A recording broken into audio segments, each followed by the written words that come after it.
comes to foreign credential recognition, the process is there, but it's very slow. Ito raw ang napapansin ng nurse na si Victoria Casas-Alcuaz mula British Columbia.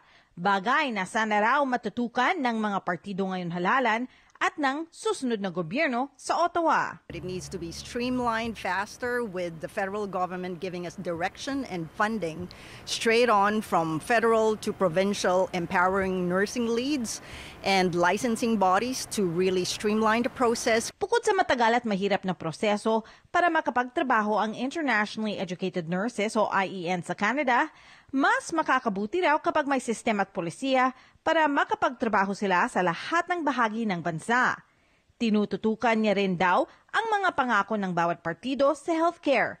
Sa Blue Seal National Professional Standard ng Conservatives, only work if they co-create this and consult the nursing leads at the grassroots level as well as licensing and regulatory bodies that do exist already in respective provinces. Sa pangako naman ng Liberal Party na $15,000 upskilling training benefit para sa gustong mag-aral ng healthcare. It's not only accessing to get to the healthcare career, there's also onboarding, and again, 15,000 is not even gonna give them the diploma that they needed. But again, it's better than nothing, and I know a lot of people would benefit from it.